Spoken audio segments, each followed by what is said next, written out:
Wow, it's incredible seeing everyone in this room. And we have an incredible set of panelists ready for you today to talk about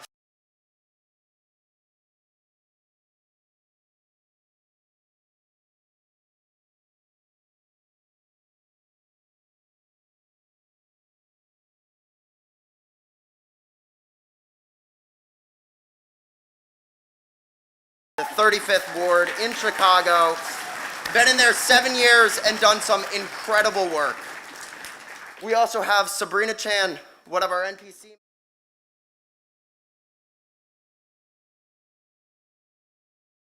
member at the very top of this organization, putting everything together, making sure that through thick and thin, this organization continues to grow into the type of thing that can put all of this together, put all of us in the same room, and win so many victories. We have Shayna Gallagher, director of Unpack, former organizer for Students for Bernie. Unpack and Shayna have done some incredible work for the Freedom to Vote Act, including a hunger strike for democracy in Arizona and in Washington, D.C., which has just been incredible to see happen on that national stage. And finally, we have Okere. Ugo is policy director for the Raise the Floor Alliance and chair of the 25th Ward Independent Political Organization. Ugo also has some incredible experience in running electoral campaigns, and I'm so excited to welcome all these panelists and all the work they've put in and get some great information out of them. Thank you all.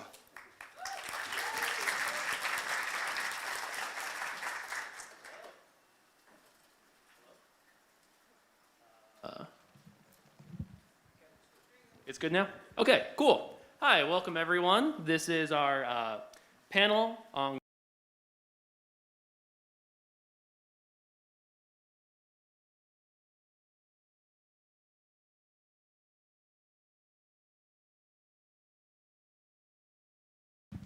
Sure. Hi, everybody. My name is Ugo Okere.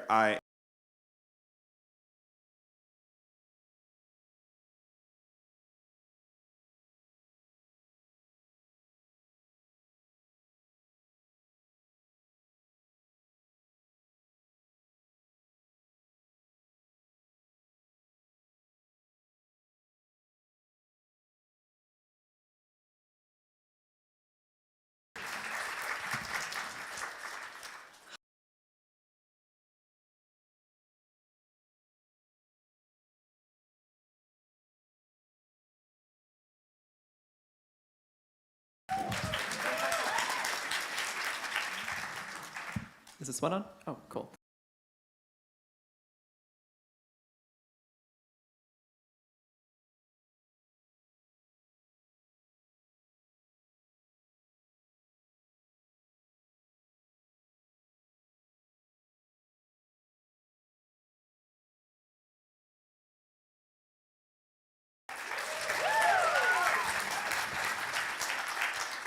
Good morning. My name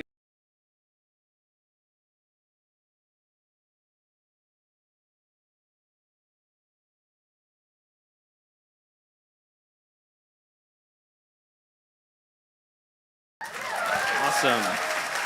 Thank you all so much for being here. Super excited for this. We're just gonna jump right into it. So it's already been mentioned a few times at this conference that there have been some recent defeats.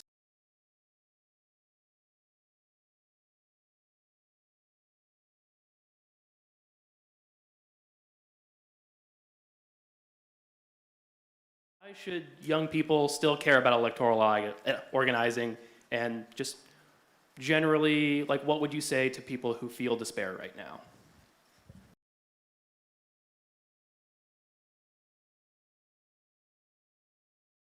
Here, but obviously as the former National Student Organizing Director, very proud of the student organizing program that we ran on the Bernie campaign, and I want to answer this question starting off with another question, which is, please raise your hand if you got involved or inspired in politics because of the Bernie campaign for the first time.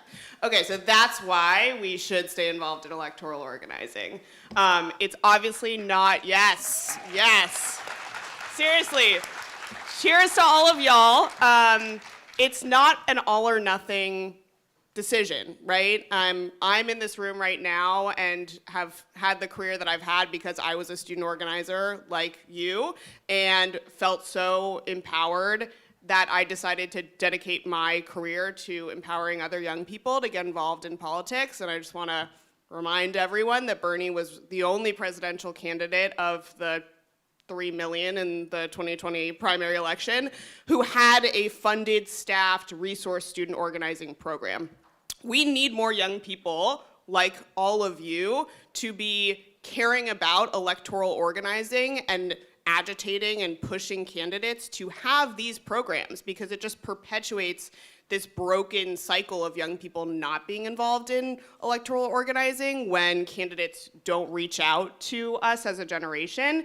And once again, that's not because we're lazy or apathetic. Everyone in this room knows that. It's because we don't give a lot of money to grossly expensive campaigns, and because we don't vote on average as often as other generations, because again, we've seen a broken, disempowering system our entire lives. So I can really understand why people would be feeling discouraged.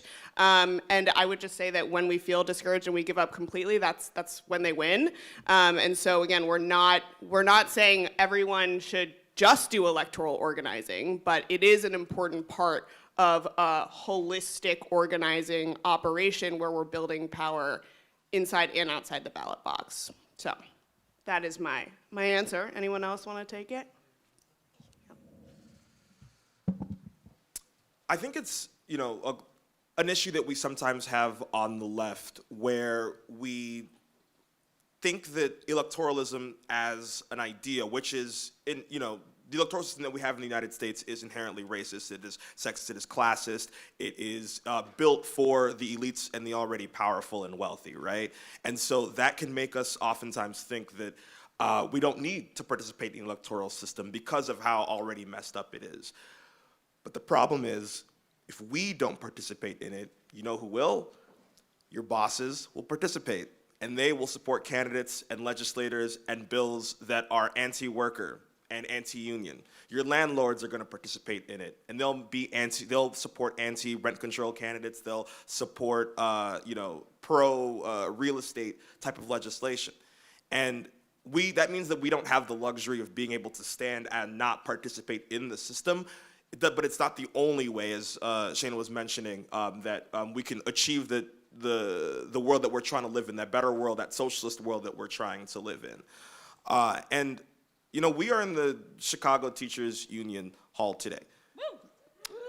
There have been incredible organizers that have come in and out of this union.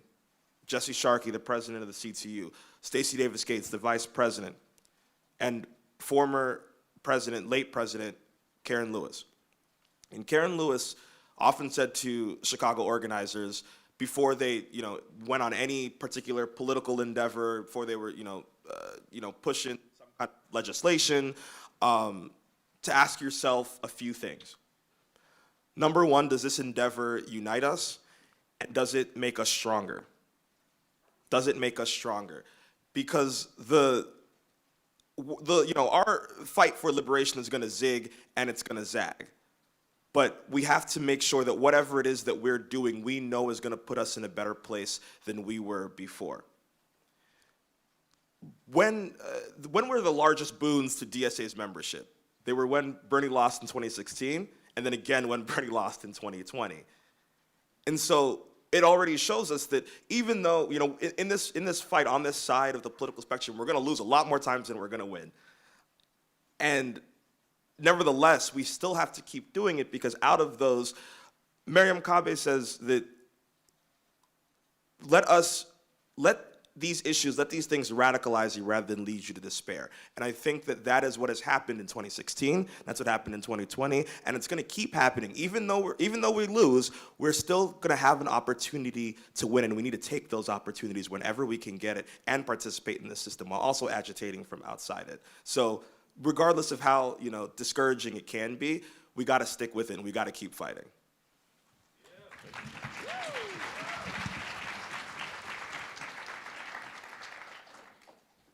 So to add what Ugo was saying, we're going to lose sometimes, but if you're always winning, the electoral campaigns that you're running, you're probably not being ambitious enough. We're gonna win some of the time, we're gonna lose some of the time. I mean, if you lose all the time, maybe you have to reassess your strategy.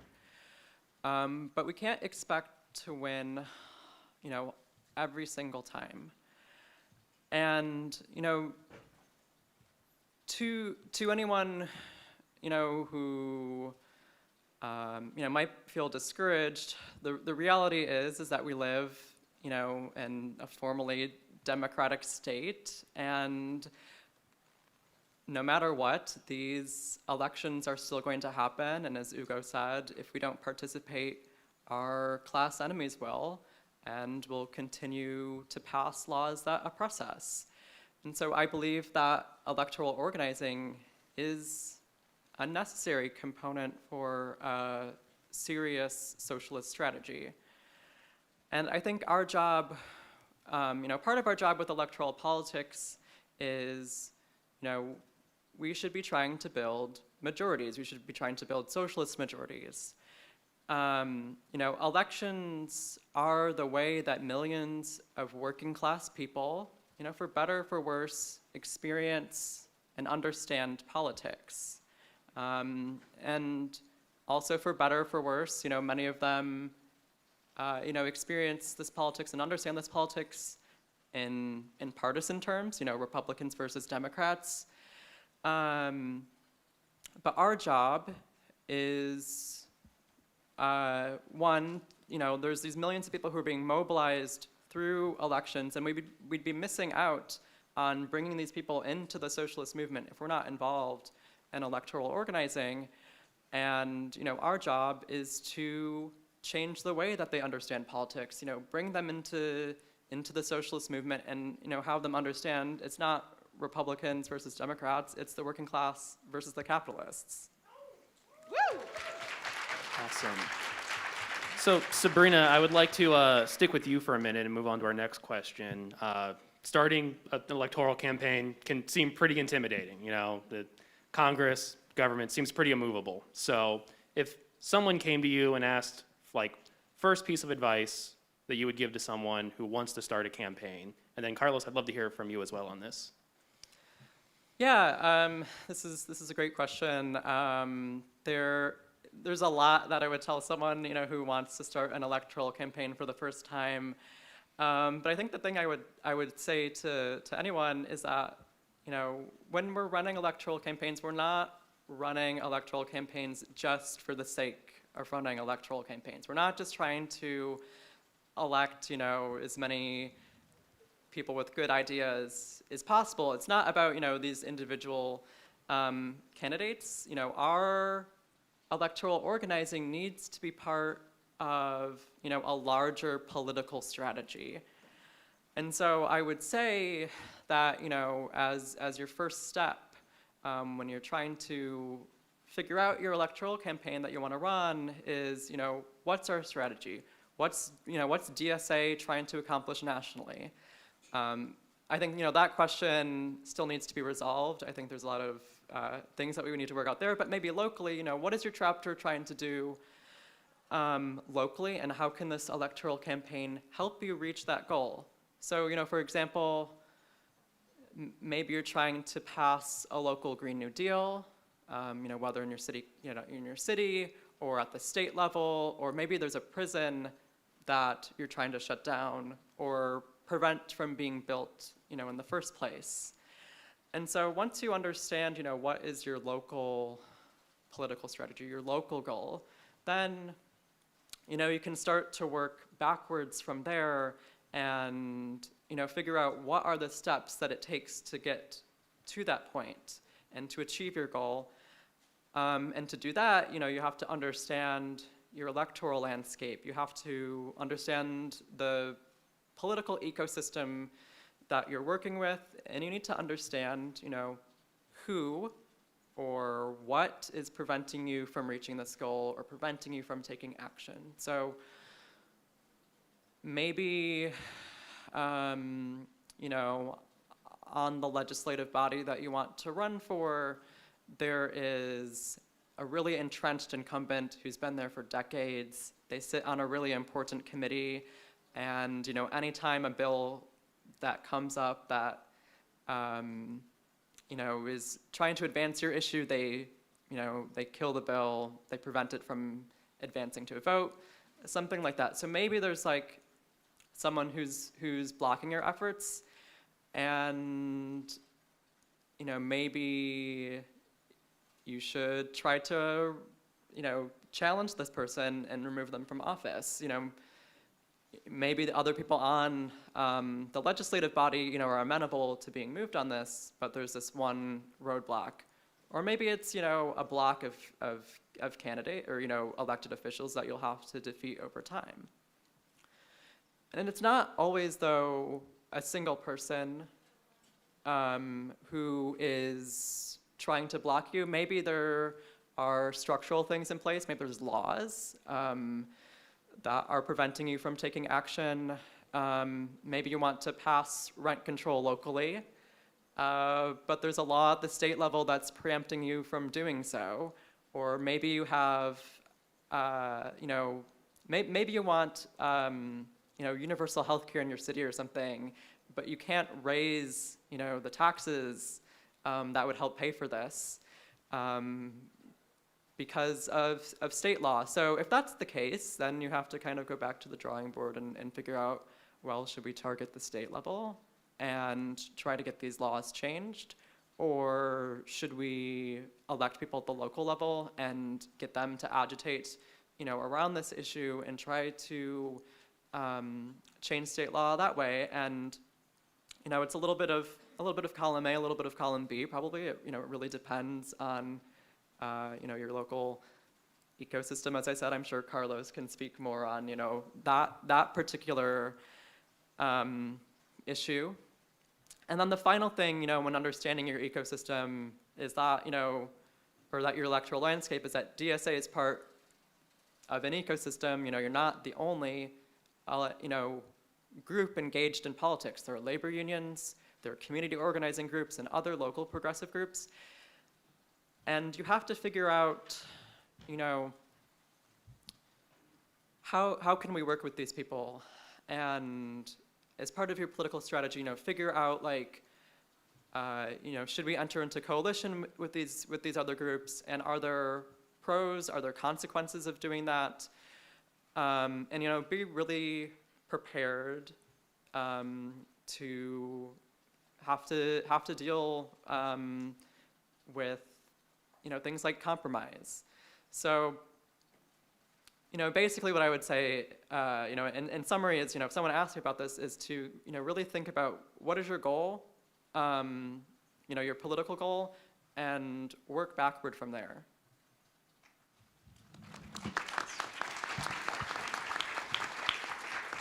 So back in my day, we had insufferable college Democrats. And they were people that watched entirely too much West Wing. I don't know if that's still a thing. And they had these fantasies about what it would be to be in office, and they ran for student government and student council. And the sad truth is that most people that run for office in the United States has some form of narcissistic personality disorder. It's just the truth, right? You have to have an ego to wake up one day and say, I should be in charge, right? I should run the world. So my first question to someone who wants to run would be, why are you running, right? What do you hope to achieve? What is calling you in this moment to serve this role in your community? And I hope that the answer would be, not that they watch The West Wing, not that it's been their dream since they were 3 or 4 or 5 years old. I hope that their answer would be that they're doing it as part of an electoral project that is building a base in their community, right? That would be my second question. Why are you running, and who are you doing it with, right? Are you running as part of a collective of people that are vying for power, right, that are going to use the campaign to knock doors and to talk to people about the things that they're experiencing in their communities, right, to talk to them about how government is failing to meet the needs that they have in their community, to talk to them about how the market is failing to meet the need in their community, to talk to them about how there are elected officials who are putting the needs of corporations before the needs of the people in their community? Are they going to use that campaign, right, as a way to radicalize people, as a way to bring and build working class consciousness? We saw that in the Bernie Sanders campaign, I remember when I went and knocked doors in Iowa in 2016 for Bernie Sanders, and I'm in this little tiny diner, and I look up at the TV, and there's this Bernie ad on the TV, and there's this chart showing the growing gap, right, in wealth and income inequality, right?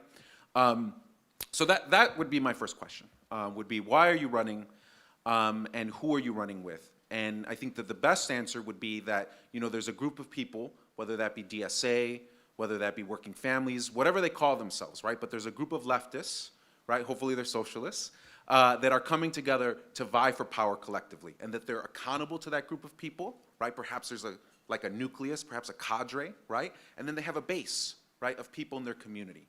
And if that's why they're doing it, and they're doing it as an extension of that movement, then I'm gonna feel really good about what they're gonna do once they are in power, right? They're gonna organize, they're gonna use their elected position to continue to build that base and bring more people into their movement, and they're gonna do really good things that are gonna advance the movement in their community that's fighting for social and economic justice.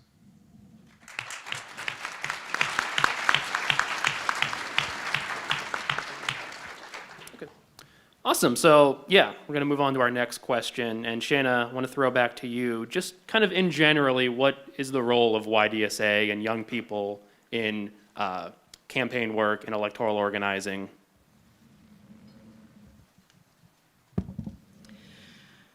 Well, I know young people and YDSA and DSA organizers are the best organizers. So I would argue that the role of YDSA in electoral campaigns is to organize around them when it's strategic. When it is strategic for, as these two speakers have been saying, your goals, right, as an organization and the power that you're trying to build, the change you're trying to achieve in your community.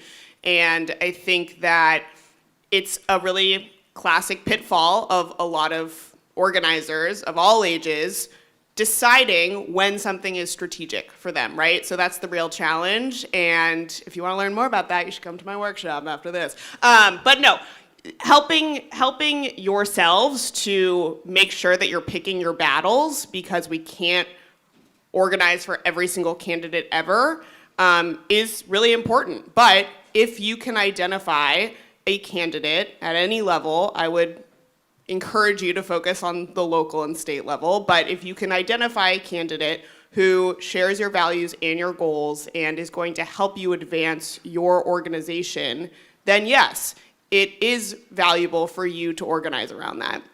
I would say, and anyone who's running for office right now is going to probably be mad at me for saying this, that something I would really recommend as you think about being an electorally oriented organization and engaging with elections is that you should do it as your YDSA chapter, right? You should do it through your DSA chapter, and you should do it in a way that builds power for your organization regardless of the outcome of the election.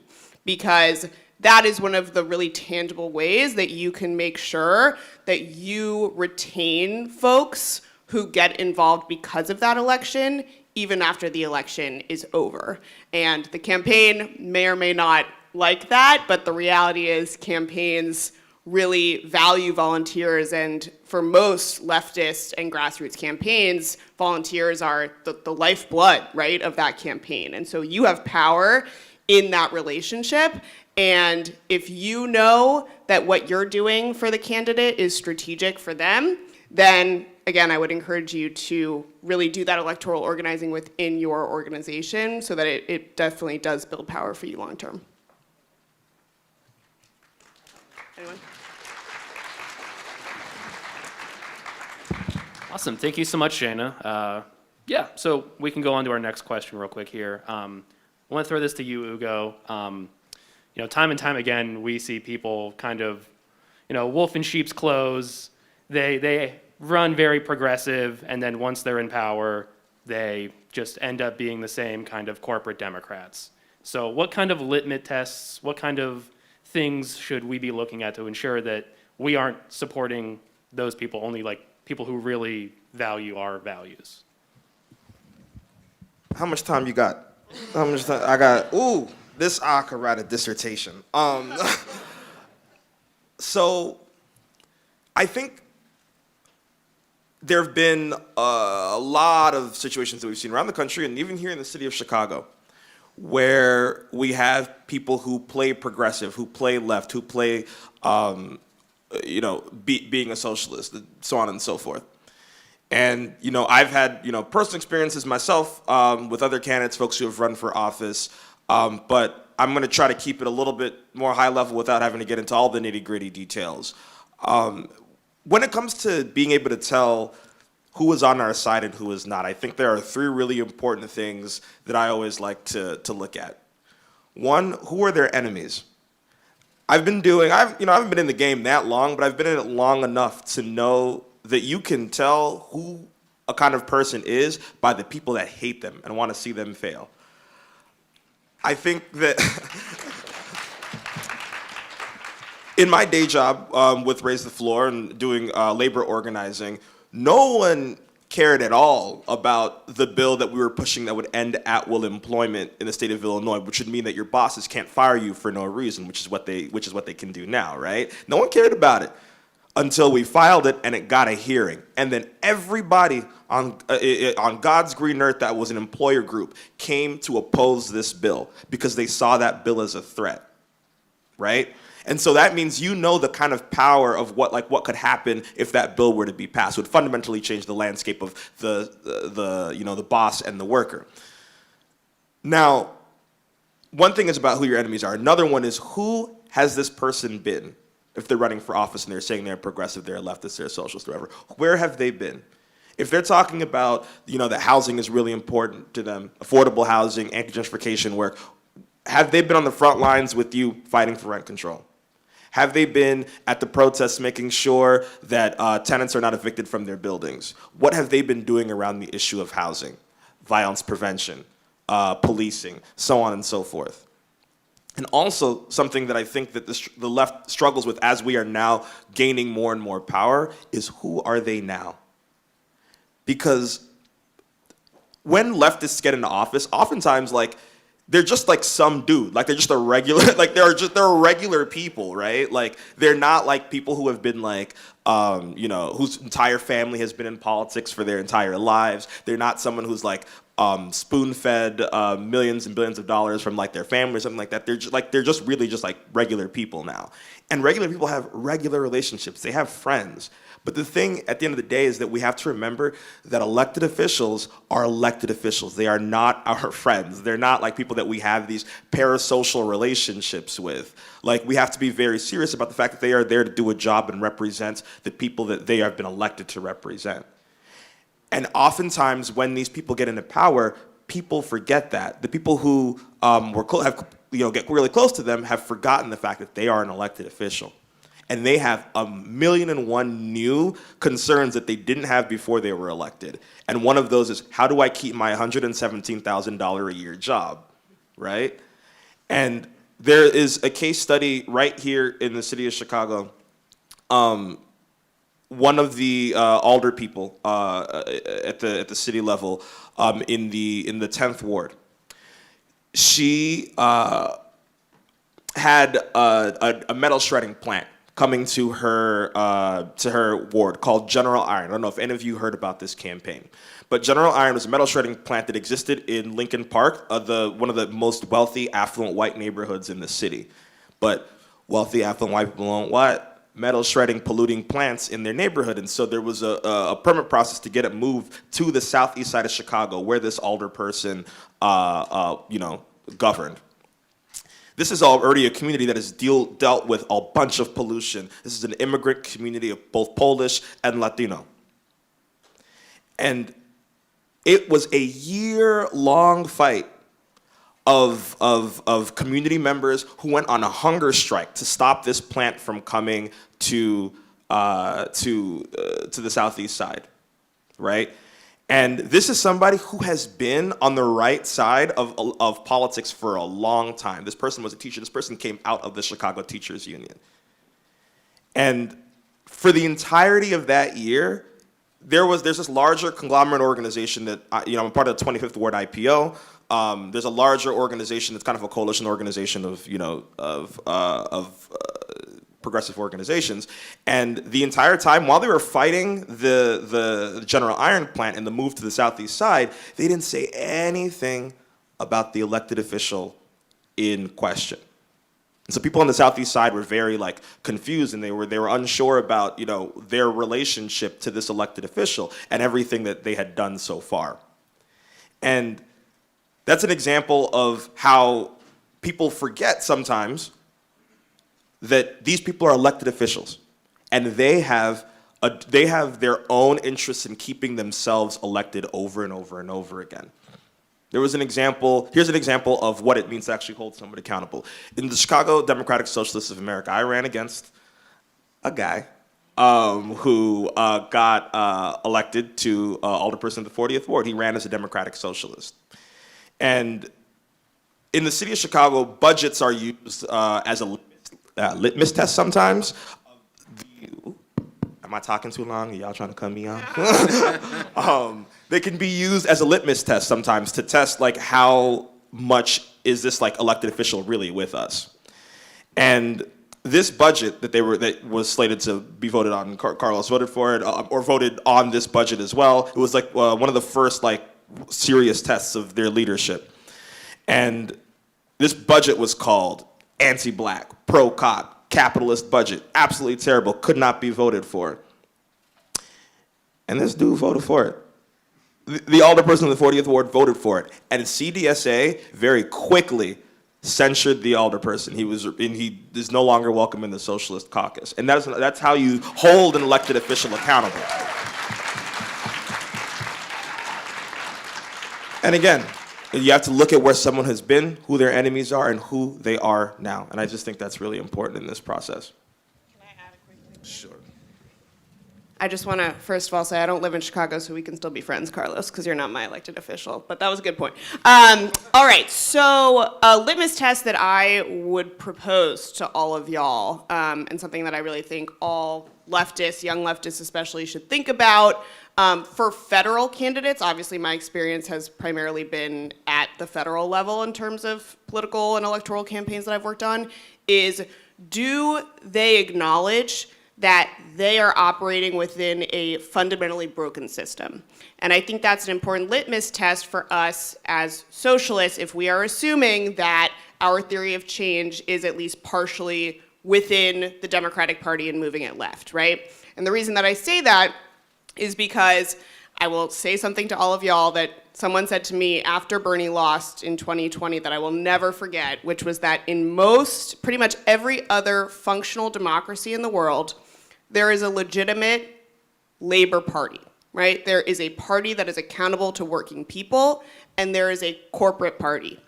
And in America, we just have two corporate parties, right? And so at the federal level, we have great candidates who really want to get things done and really want to help working people, and they get into office, and then they're concerned about keeping their jobs.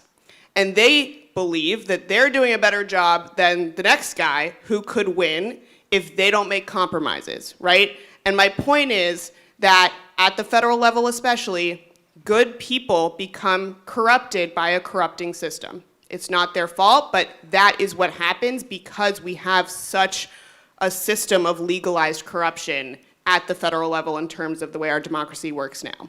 So a good litmus test for federal candidates is, are they talking about that? Are they acknowledging how broken the system is? And are they talking about the reforms that we need to enact to make democracy work better for working people? Because right now, we have socialism for the rich, as our boy Bernie would say, right? We've got a system that's working really well for corporations and billionaires and not so well for the rest of us, definitely not for working people. So are they talking about the need for campaign finance reform, for ending partisan gerrymandering, for expanding access to the ballot box, specifically for working people and young people and people of color? That's a good litmus test. Go ahead. Yes. I think there was a little bit of confusion. I just want to make clear I did not vote for that budget. Okay. Just want to clear that up. That was not me who he was talking about. I think that we are so candidate poor on the left that I think oftentimes we gaslight ourselves. I think what Hugo said was extremely important. Look at a person's track record. What is the work that they've been doing, right? Do they have years of work as a union organizer? Are there people that have been in the trenches fighting alongside them that can vouch for them, right? That can say, when push comes to shove, this person's gonna stand with working people no matter what, right? And I think that we have so few candidates that if someone sometimes just kind of anoints themselves as a progressive candidate and begins kind of spouting off these platitudes, a lot of times people just be like, oh my God, they are it, you know, they are the moment, they are progressive, this is it, let's do it. But that person has no track record whatsoever, right, of doing work in the community, you know, fighting against, you know, corporate greed, engaging in anti-capitalist fights. So I think that oftentimes we do trick ourselves. I think what you said in terms of, you know, the structure in the halls of power is extremely true. And that is that, you know, there are a lot of people who are very, very, very committed to this abstract notion of social and economic justice. They see themselves as progressive, but they have very little actual analysis, right, or understanding of what, how capitalism works, how power works. I've met elected officials who are very progressive, who've done amazing things in their time in local city councils, in general assemblies and in state legislatures, and they have no clue what the word neoliberalism means. I've literally met them, and they've been in office for years, and they'll be like, what is neoliberalism? I've heard this word for the first time, right? If you go to Latin America, if you go all across the globe, leftist elected officials all the time are talking about neoliberalism, right? You meet a person on the street, right? A regular, you know, working class person, and they're talking about neoliberalism, right? Because they have a culture, right, of reading. They have a culture of, you know, developing a shared analysis and getting that analysis out into the ether, right, out into their political work. So I think that a lot of these folks, right, who enter government with good intentions, they enter a system that is corrupt, right? And then suddenly they're surrounded by all these people that are neoliberals and don't even know they're neoliberal, because that's just the paradigm. Right? They're just like, wait, government can do things? We don't have to, you know, cut budgets, right? Like, wait, government, we can tax the rich. We just don't have to, you know, privatize everything. I worked with these people for 7 years. You know, they literally are just so stuck, right, in this neoliberal world. And then they're surrounded by lobbyists. They're surrounded by think tanks. They're surrounded by campaign contributors. And then we sometimes, too, as leftists, do not do a good enough job of holding people close, right? If you helped elect someone, pick up the phone and tell them what the hell you and your community need, right? That's accountability, right? That's holding somebody close. So I think that, you know, yeah, that was kind of what I wanted to add with what was said, which is that a lot of times we fooled ourselves, and these people were never really like that leftist to begin with. Sabrina, I would love to kind of reframe this question for you, because I know you're part of the national political or organized. I'm blanking on the name. Yeah. There's too many acronyms in our org, guys. Yeah. But I know the endorsement process starts at the local level. Is there anything you would kind of tell to everyone here, because YDSA members are also DSA members, that they should be looking for when they're looking to endorse local candidates? Yeah, so I think when, you know, we think about accountability and we think about, choosing candidates to run, I think we focus a lot on the, individual candidates. But I think we should think about it in a maybe a slightly different way. So I think when we're looking for candidates, the candidate who's going to be the best is, not necessarily the one who has, all the good ideas and says all the right things.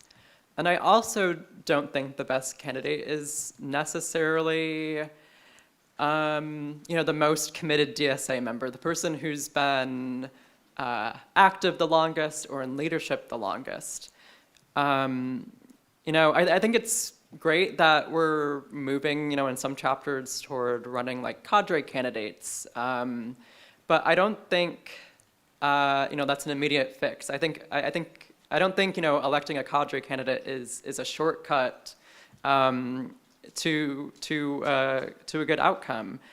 There are other things that we have to consider. So I have an example actually of a situation where we didn't elect a cadre candidate, but we organized them into DSA and made them a committed member.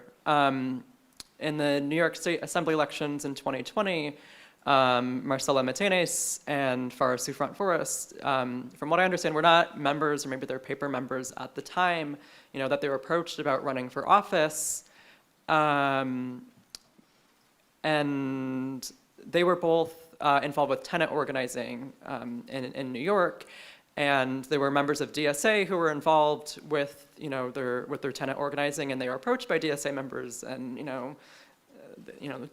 asked them to run, and over the series of many months, had a bunch of conversations about them running and what it means to be a DSA candidate and all that, and organized them into the fold.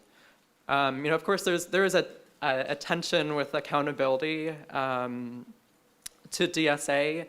If we're electing people who are leaders in these other groups. But it's something that we have to consider, when we're making our endorsements and work this out collectively.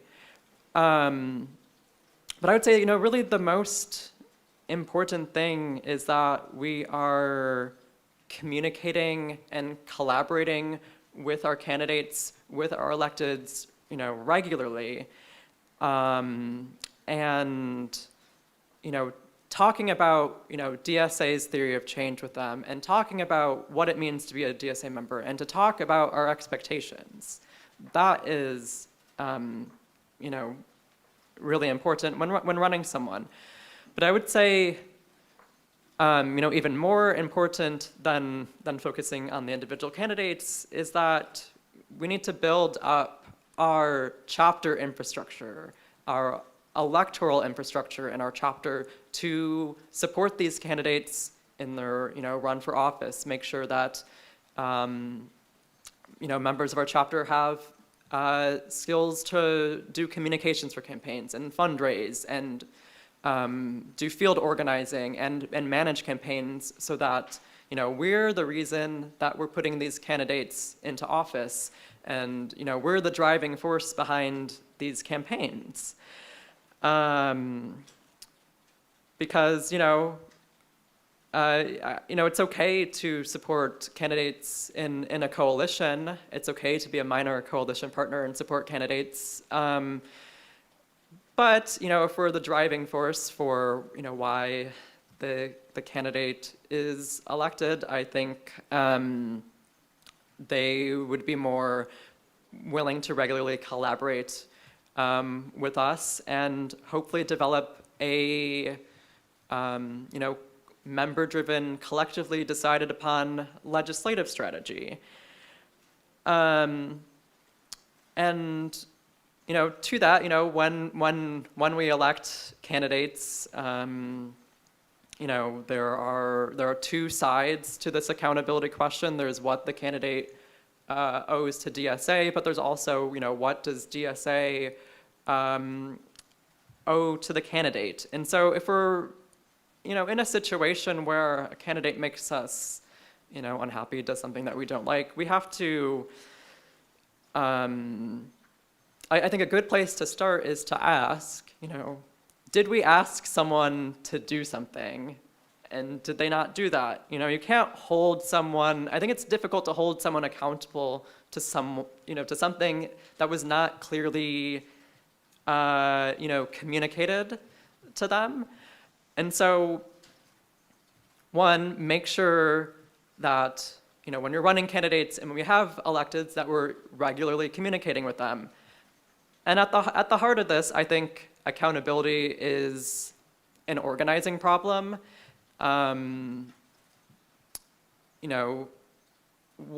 a candidate is in office, there are a ton of different pressures, on them that will be influencing their decision making.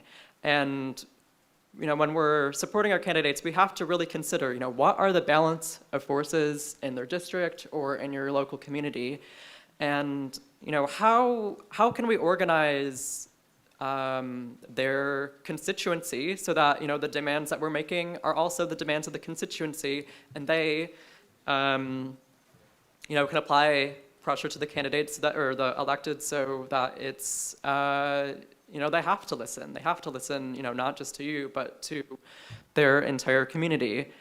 And so, we need to have a plan we need to have a plan for organizing to back candidates up, if they take, to support our issues, but also if they take positions, that align with our values but might be controversial or, not politically popular.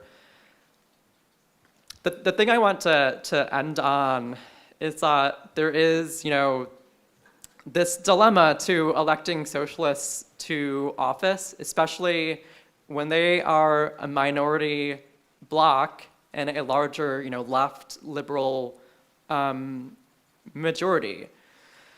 There's a lot of tensions there and compromise that we might have to deal with. And if the socialists that we elected are super accountable to an organization, if they're super accountable to DSA, those dilemmas aren't resolved. They're actually put upon us. They're put upon the organization itself.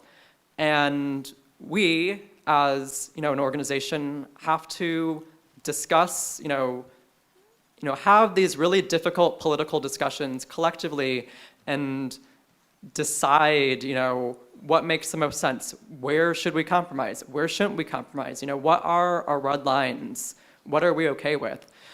So all of this is really difficult, challenging work, and there's no shortcuts. There are no, simple solutions to any of this. These are all, political questions that we have to discuss collectively and tease out according to our local conditions. And I think, our end goal, as I said earlier, should be to build socialist majorities in legislative bodies, and hopefully that, alleviates some of these dilemmas and tensions that we have to deal with, and make it easier to, push forward with the socialist agenda.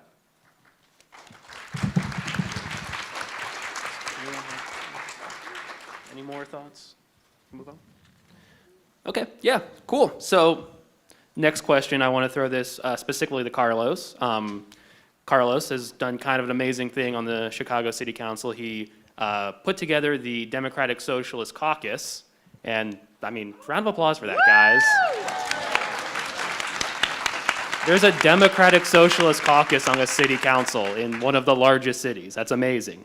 But Carlos, I want to throw this to you because the council is 50 people, and I believe the caucus is 5. So often you are working with people who aren't totally aligned with you, and I'm curious how you kind of manage staying true to your values and just having to work with those people to get things done. So first of all, let me be clear. I did not put together the Democratic Socialist Caucus. Chicago DSA put together the Democratic Socialist Caucus. I was just the one that was typing into the Google Doc for the bylaws for. I think that's an excellent question. So in the Chicago City Council, we have 50 members. So Chicago's about 3 million people. We're kind of flubbing that number. It's less than this, more like 2.7. But we're 3 million people. And so you do the math. There's 50 wards, right? There's anywhere between 50 and 60,000 people in each ward. And then the role of an alderman is extremely unique when you compare it to other, local city councils. So we're not just the legislative body for the city that votes on ordinances, but we also have a lot of local administrative power. So for example, the main disbursement of local infrastructure dollars, that's all handled by the local aldermanic office. All local zoning and land use policy is set by the local alderman. And then there's also a role with city services. So there's actually a Department of Streets and Sanitation staffer called the ward superintendent who helps coordinate the delivery of city services in your ward, and they report directly to the alderman. So it's this kind of weird, both you're a local administrator for your district, but you are also a legislator for the city as a whole. And technically everyone on the Chicago City Council is a Democrat, but we have Democrats that voted for Trump. Whoa, what's going on there? We also, have basically, I would say 3 factions of the city council. We have a very right-wing, Blue Lives Matter fascist contingent. That includes the Democrats who voted for Trump. Then we have this more moderate, quote-unquote centrist, liberal contingent who are more conservative than they realize. And then we have a third that are of progressives. So within that group of progressive, city council members, we also have a lot of variation in terms of, how they're progressive, when they're progressive, what issues, they're really going to push the envelope on. So I think what we try and do as the Democratic Socialist Caucus is we try and make sure that the progressive faction of the city council is aligning with us, right? We try and use, we're 5, right, within like this group of like 15, right? And so we try and use our connections there to make sure that at least we can get those 15 to align with us on the issues that we're trying to push for our communities.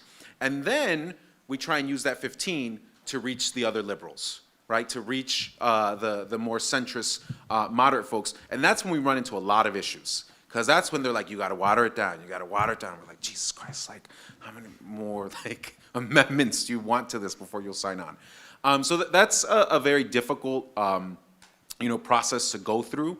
And it's really important to figure out, in conjunction with your base, in conjunction with the labor unions you're working with, to figure out, all right, what issues do we know we're not going to be able to get the other progressives or the other, liberal, moderate folks to align with us on? And they're just going to have to be wedge issues, right? Where we popularize them and we go out and we knock doors and we talk to people and we do press conferences and we do rallies and we talk about the need to elect more democratic socialists, right, to get this passed.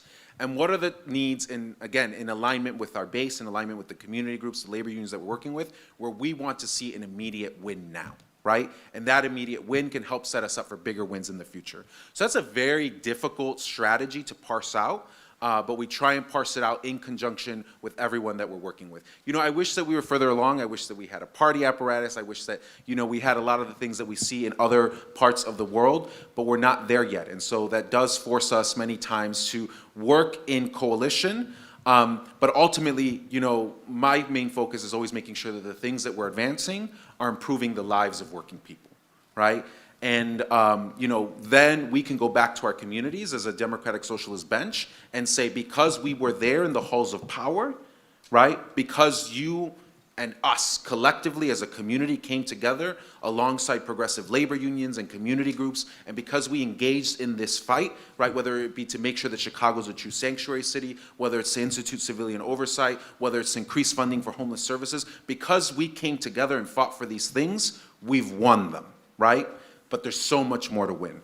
And so that is a very, tricky thing to figure out, but that's how we operate. Awesome.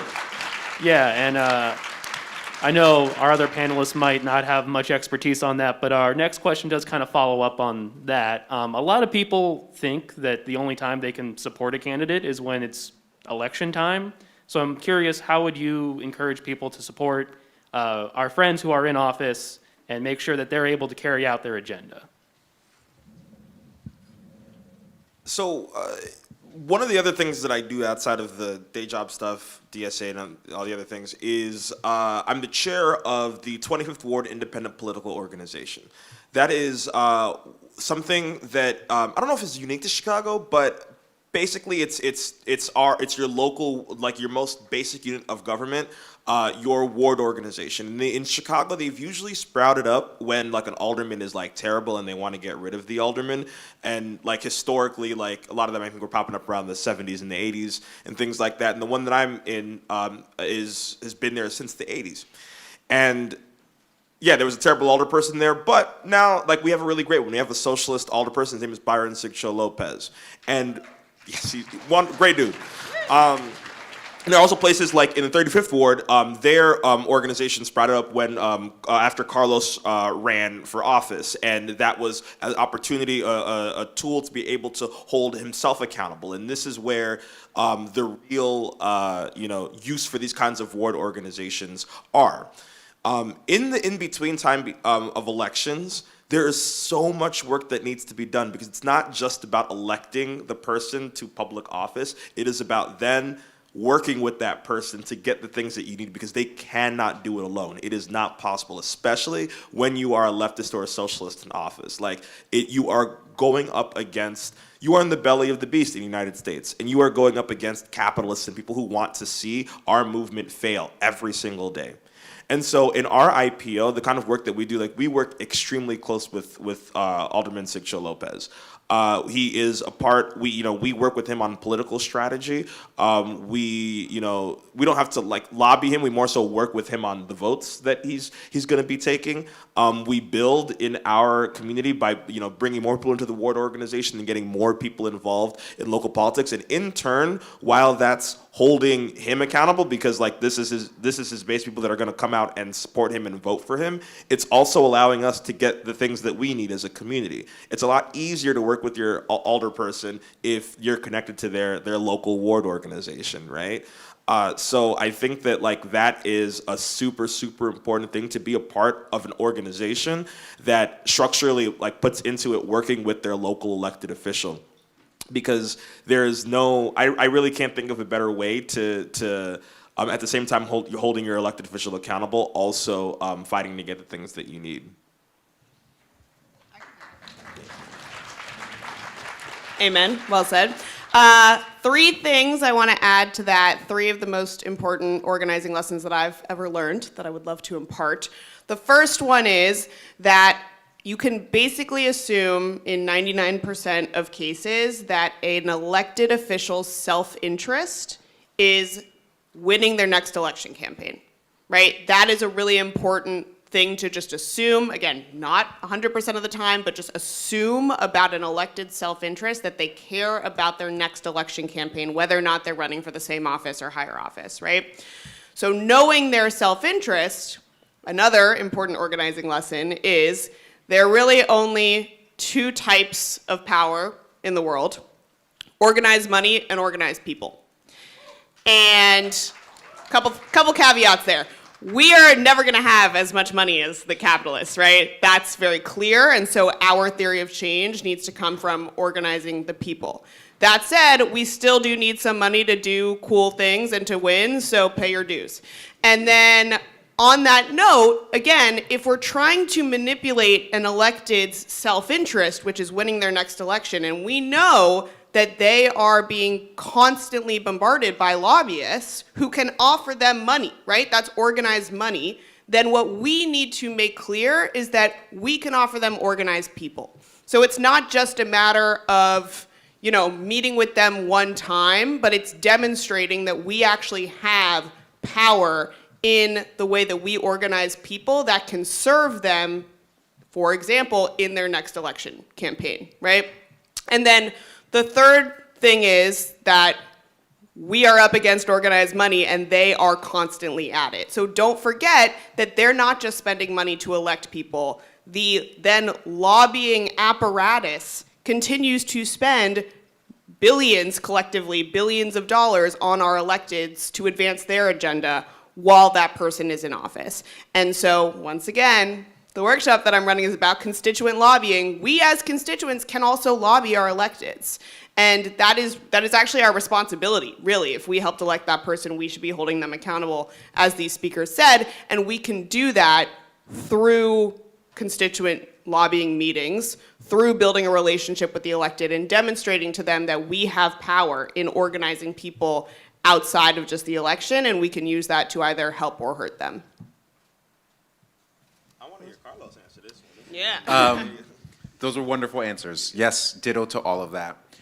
So I'm actually going to go really quickly back to the last question. I forgot to say, being the left wing of the possible, right? That is a tradition within DSA, and that I think is what we're committed to as the Democratic Socialist Caucus, is being the left wing of the possible within the Chicago City Council, right? So just being right there at the very, very edge to move the conversation to the left, while at the same time, pushing forward non-reformist reforms that are going to bring people into the fight, and they're going to help meet the needs that they have. And we're going to be able to say, look at what our socialist movement is delivering.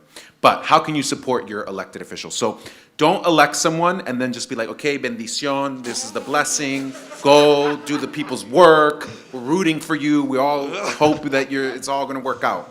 I ran for office in 2015. I was 25 years old when I started running.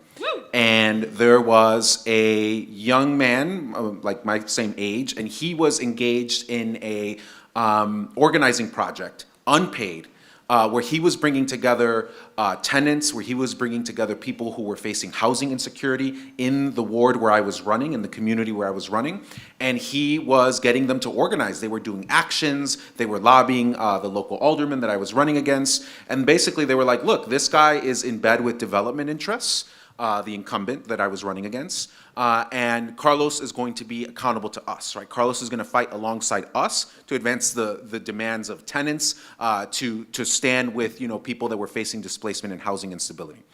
And he would turn out about 15 people from his base, right? So he was building a base, right? He would turn out about 15 people every weekend to knock doors for me. That in a local race, that is like gold. Like, that is amazing.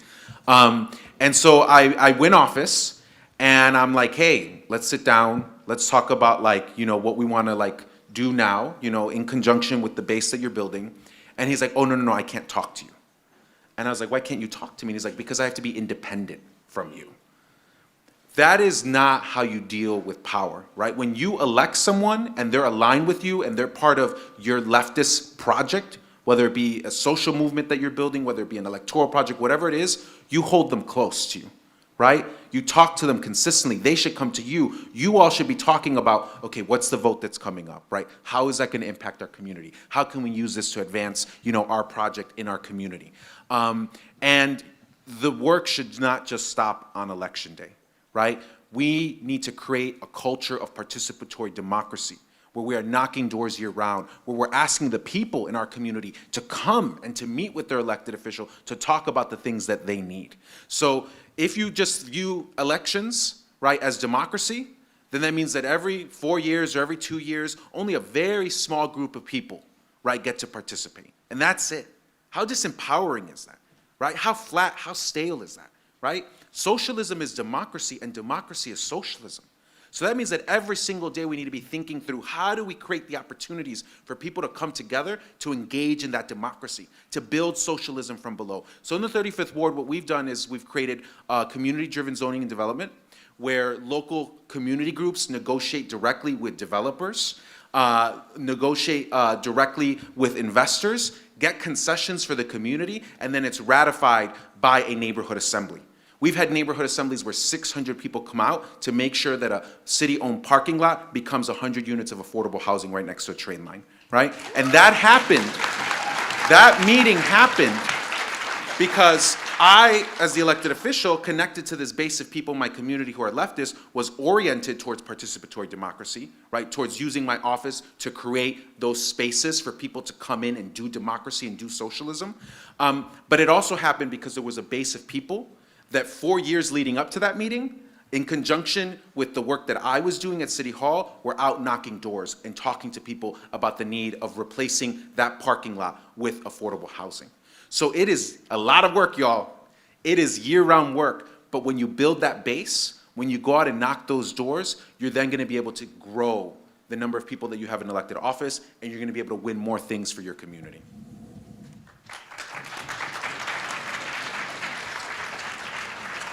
Wow, that was a very great answer. So this is our last scheduled question. Afterwards, we are going to have a little bit of time for a Q&A. So there are 2 microphones over here. If you guys have a question, you might want to start like making a line there. We probably have time for like 2 to 4. Also, when you ask your question, you will be on camera. So if you do not want to be on camera, just before you ask your question, please say, I do not want to be on camera. But before that, I do want to kind of tie this whole conversation into a nice, neat little bow. Kind of circle back to the Bernie campaign. DSA, we put a lot of resources into getting Bernie elected, and that didn't work out. And now it doesn't seem like we really have like a broad strategy. So where do you guys think the left and socialists and DSA should be focusing their electoral efforts? And does anybody want to start that off?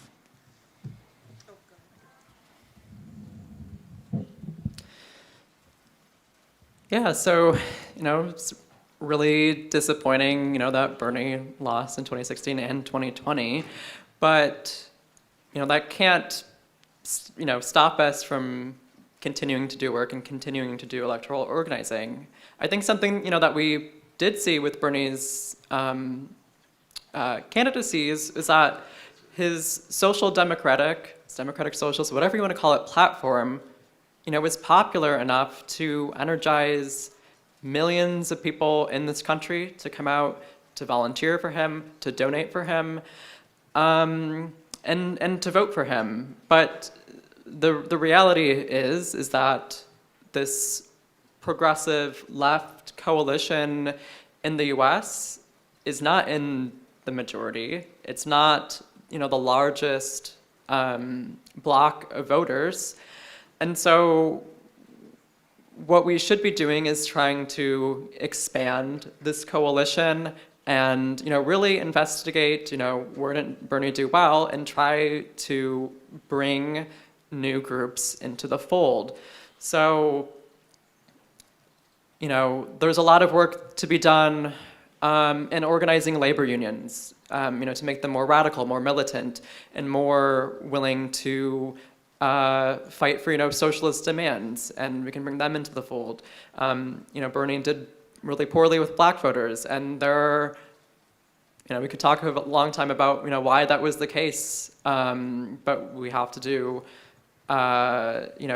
work bringing them into our coalition, other voters of color, I think some suburban women, there's all these different groups that, didn't turn out for Bernie as strongly as we needed them to win the election.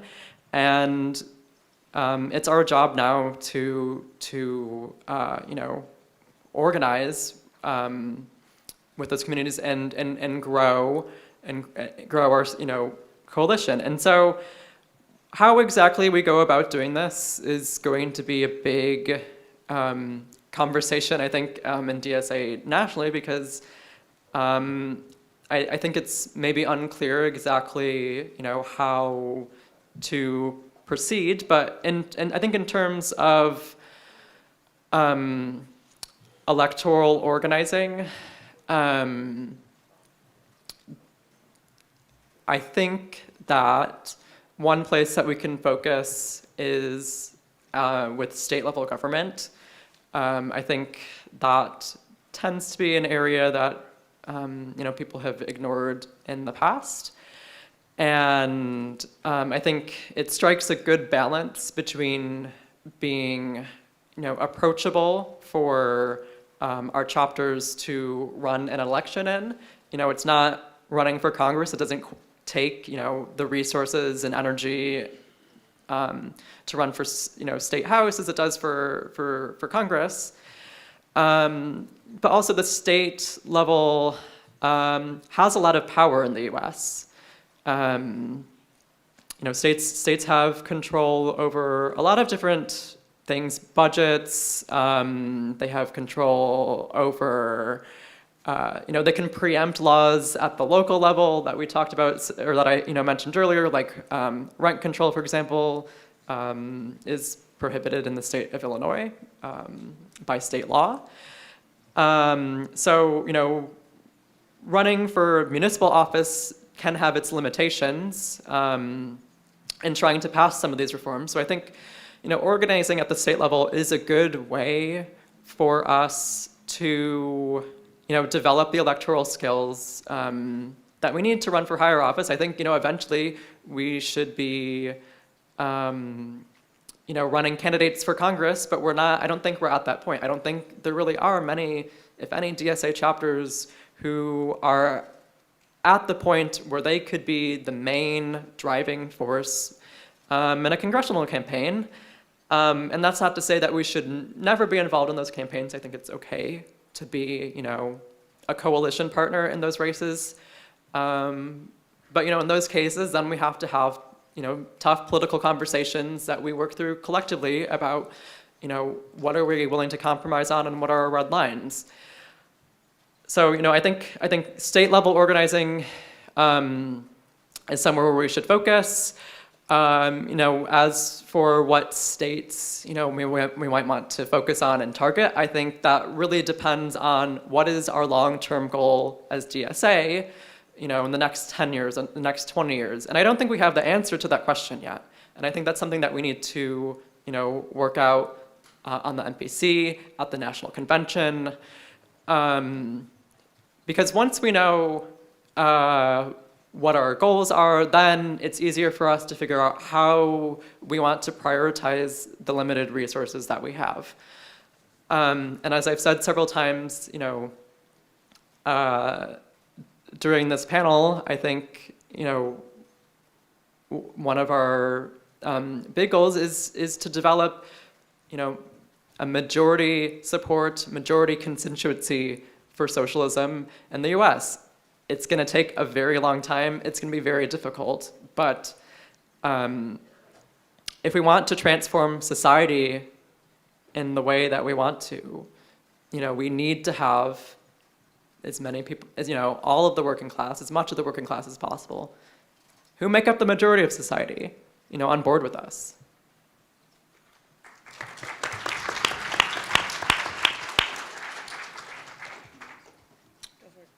We have a lot of audience questions, so I'm good. We can, whoever wants to answer can, but otherwise. I'm good. Really quickly, I'll try to keep this super succinct. Something abstract that I think we all need to focus on is understanding the conditions within which we operate. And what I mean by that is we are obviously very ambitious people who have visionary, broad goals, as was just mentioned. But once again, we operate, especially at the federal level, in a fundamentally broken system of democracy, right? So really the best chance that we have to win is at the state and local level. And I would really encourage you all, especially those folks who are part of YDSA chapters that are on campuses, to make it hyper-local. When you think about the campaigns you're gonna run, think about your campus as your turf, because that is where you have the most power. And for anyone who was involved in a Students for Bernie chapter or part of the National Students for Bernie program, you'll remember that we trained you to think this way, right? That you have power on your campus, and that you should think of your campus as your turf because you have shared experience with other students there. And when you ask young people to leave campus in order to organize with you, that's a barrier to entry. And it means that fewer young people are gonna get involved in the electoral process and just in our political system in general. So think about how you can run electoral and issue campaigns that are hyper-local, electing local candidates, aldermen, state senate, but actually think of your campus, if you're on one, as your turf, and organize the young people there to become a part of your base so that we can ultimately, start at the grassroots. This coalition, this majority that we're gonna win, it's not gonna be top down, y'all. We are grassroots by nature. Awesome. Wow. What a great panel. We are going to move to our Q&A. Just because we have so many questions, we do ask that you direct your question towards one person rather than the panel. I think we should start on the left side, left-wing organization. So.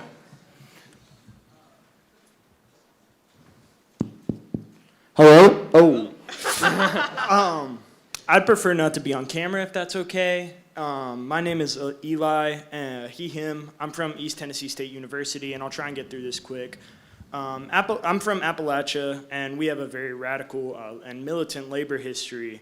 We had the Coal Wars, and we live in the heartland of the Cherokee Nation, which has been radically opposing the U.S. military occupation since the colonizers came in. And overall, we just have really long-standing radical traditions in Appalachia. And I feel like recently there's been a big revival in that. I'm from Asheville, and there's honestly too many issues to say here, but it's becoming gentrified. There's a lot of corruption, scandals to the highest level of the police department, police brutality, drug epidemics, all that kind of stuff. And just overall, the material conditions that lead to radical thought and revolutionary thought.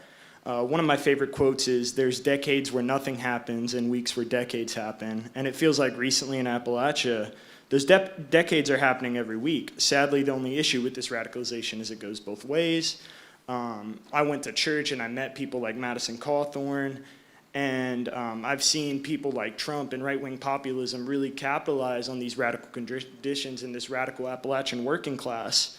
And I guess my question is, how do you bring a radical working class with radical traditions like the working class in Appalachia to the left side of things instead of the right? Because Trump and right-wing populism really capitalizes and like really preys on the contradictions of capitalism because it's much easier to understand and it takes a lot less historical and political education than leftism. So I guess my question is just how do we bring these people under the fold of the left into the correct side of radicalization in revolutionary times in Appalachia like now? Hell yeah. Thank you for that question. Thank you for being here.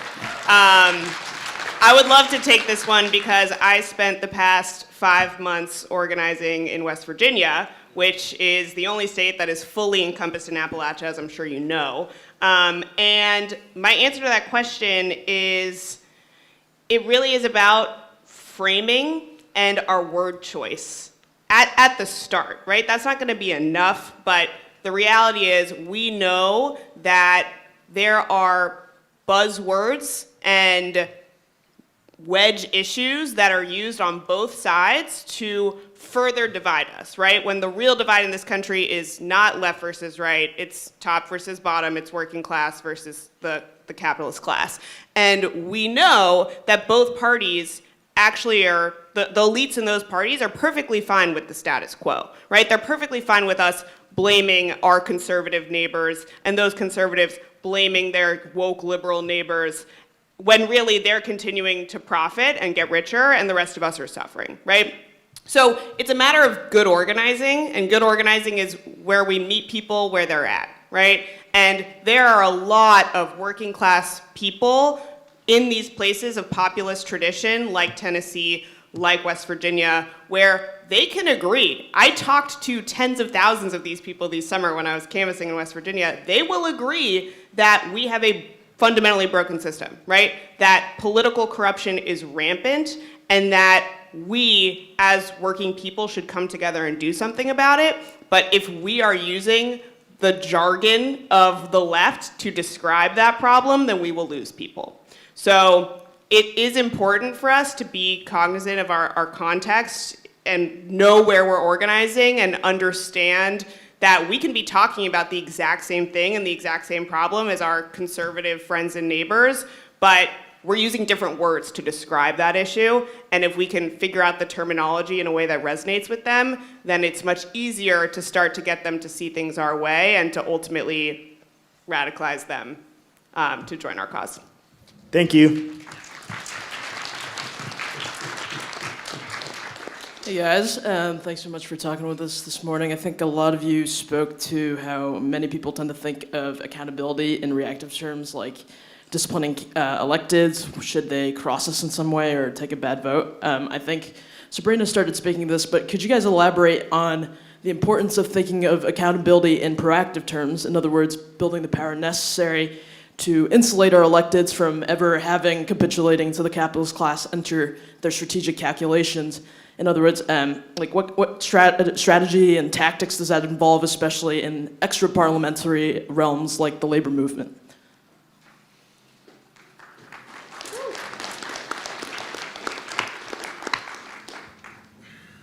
I guess I'll take a crack at that one. That's a good question because I think sometimes when we talk about accountability, I think we can forget that there's a difference between, there's personal accountability, like accountability between interpersonal accountability between like people, your friends, things like that. And there's accountability for elected officials, which is fundamentally different because there has to be some kind of consequence for, things that they do wrong, because that's like the thing that basically, that's what stops and makes them do things, is knowing that they are going to either lose support, lose their reelection, so on and so forth, because ultimately they're acting in their own self-interest. But I think your question was more so about what can we do so we don't even have to get to that point, right, of of having to like discipline or censure or do something to an elected official. And I think it's really that process that I've talked about, I think Carlos has talked about, of building with that elected official as they move through their term in an office. So if you are working with your elected official every single day, you are you're helping them with political strategy, they are coming to you, you're lobbying them, pushing them to support different things, it's going to be a lot easier, or it's going to be a lot harder for them to cross you, do something wrong, because you're their support system. Like, you're what is allowing them to be successful in their role in government. So, you know, when Jeff Bezos comes knocking on your door and says, "Hey, I need you to vote against some pro-worker legislation," you'll be like, "Nah, I got my people right here," and they said no. So like, why would I do that? Like, I'm not taking money from you. I'm not taking political advice from you. I'm working with people on the ground already, and they are who is going to be there to support me. And I think that accountability is what really is what is really necessary to have to stave off any concerns about them crossing you at a later point. Does that answer your question? Yeah, thanks.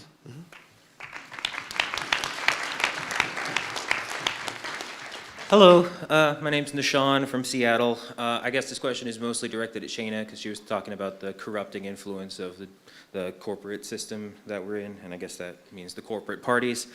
There is a broader question in our movement and the DSA as a whole about how we orient to the Democratic Party, especially among young people and students. So I want to recognize that, you know, many times when we have run people as Democrats, it's led to very coordinated targeting and exclusion of our candidates and socialists as a whole by the Democratic Party.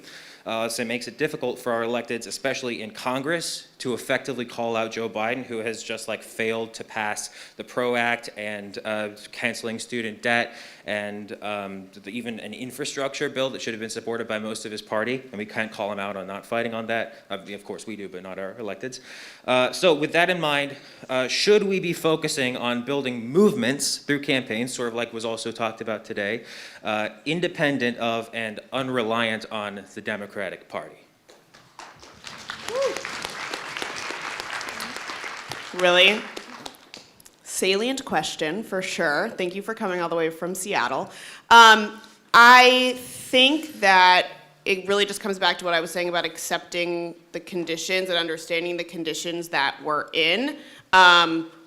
We were disappointed, all of us, when Bernie lost, because I think all Americans, but especially young people, do not understand how fundamentally broken the system is, right? When we have a Congress with only less than 500 members, but there are over 12,000 lobbyists on Capitol Hill, like, we wonder why our agenda is not prioritized when those people, once they get into office, are not hearing from us as much as the corporate class, right? That's just one example of how chronically broken our democracy is. And so I think that the Democratic Party is a reality that we need to accept and work within, but we should not be spending our time at the federal level at this point. Like, sorry, I do not think that that is a good place for leftists and socialists to be spending our time organizing, because the odds are just so stacked against us, and we need to build power at a lower level, at the grassroots level, before we're gonna get to that place where we can run congressional candidates. I do wanna give a shout out to Austin DSA and Greg Kassar, who is a socialist and is running for Congress and is gonna win, so it can happen. I'm from Austin, hey.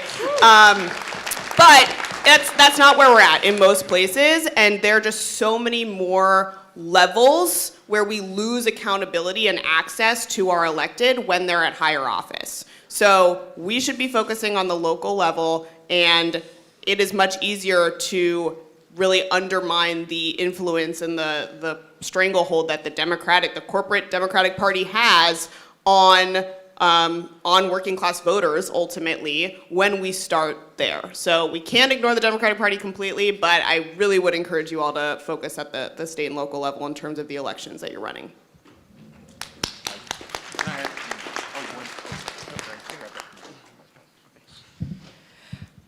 Yeah, I just wanted to add in, you know, it depends on, you know, what you mean by working with the Democrats or within the Democratic Party. You know, do you mean running on the Democratic ballot line? Do you mean, accepting money from, lobbyists who work for the Democratic Party? So, it depends on what you mean. And I think,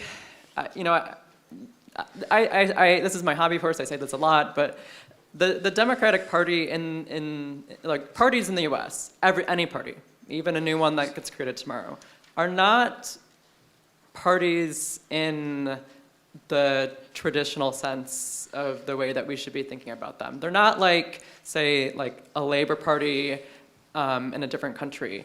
Parties in the US don't really have membership. There's no membership rolls. You don't pay dues really into the party. And, there's no way for you to, vote on for what the platform of the party is going to be, or who the candidates who are going to run and be endorsed by the party are going to be. So there's no, way to be like a member of like the Democratic Party in the way that there is to be a member of DSA. So, with that said, I think,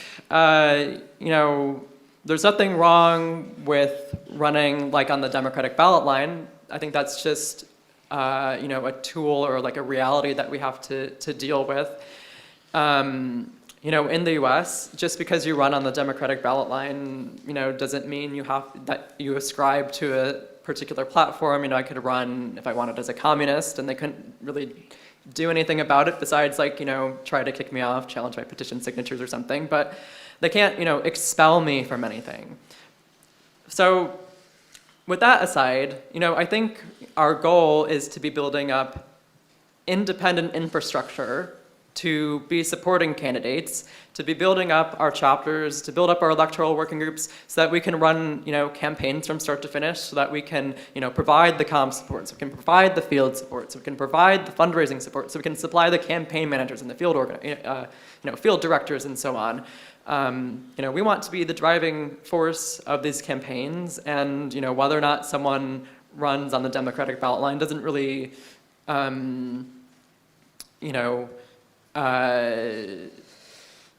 change the pressures that they will face if elected. No matter how you're elected, you still have to make a decision to work in coalition with,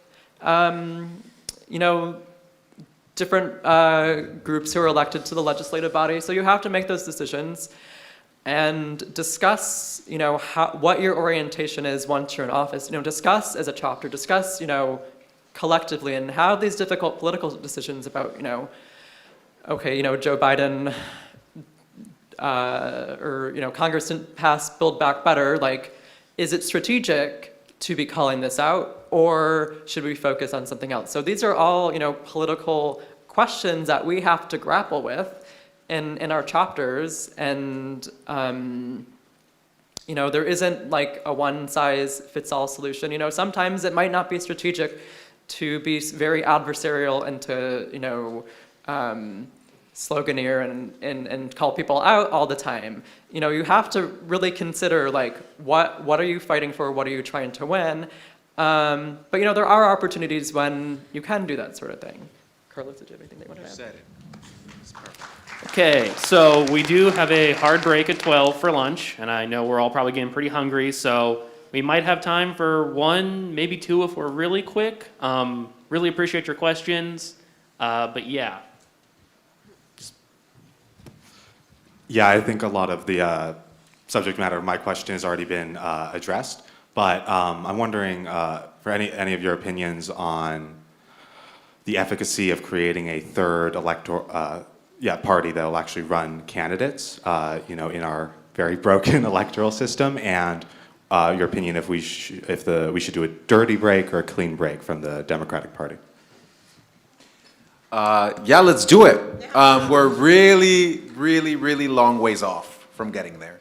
And I think that exactly what our comrade said here, like we gotta start building at the local level. We have to build those independent infrastructures. And I think we also need to recognize, which has also been said before, that every state has different ballot access laws. And so any electoral project, by necessity, if you're gearing towards building a third party, a viable third party, it's gonna have to be informed by the local ballot access laws. And in some instances, you're gonna have to change the local ballot access laws. And so that means you're gonna have to elect somebody, somehow, to the state assembly, right, to begin working on changing those laws. But I think that if we, as a left, do the work and have that long-term commitment and work locally and affect the things that we can affect, I think that within the next 30 years, we can get to a place where we have a viable, real left Labor Party all across the United States of America. But I think it's going to take lots and lots of work. And in many ways, I think, clean break, dirty break, I think a lot of that is very abstract. And I'm more so focused on like, okay, what are we doing right now in our communities to build the infrastructure? So for example, in Chicago, every socialist elected official has an independent political organization in their ward, right? And that is in effect, right, a counterbalance to the local Democratic Party. They have precinct captains, they have people that are learning how to run field, they have people that are out knocking doors year round, that are making local, community platforms, right? To say like, okay, what do we in the 35th Ward want our aldermen to do, right? And I'm really happy because now, United Neighbors of the 35th Ward, our local IPO, we are now running another candidate for county office, right? So we're gonna go from a district that has about 54,000 people in the 35th Ward to now one of our comrades, a member of our cadre, potentially, right, is gonna represent a district of 300,000 people, right? And that's gonna allow us to grow our project, right? I went to high school with him. And he went to high school with him, look at that, big city, small town. So yeah, I think that it's really about building up that infrastructure from the bottom up. And if we build that infrastructure, then eventually, yeah, maybe it'll be a clean break, maybe it'll be a dirty break. We'll see what happens. Thank you very much. So unfortunately, we do have to cut it off. If your question did not get answered, you should go find a group of people you don't know and ask it to them, because all of us should be answering these questions and having these important conversations. But let's give a round of applause for our panel. I think this has been absolutely wonderful. Yeah, and we're going to hand it over to Caleb real quick just to announce lunch, I think.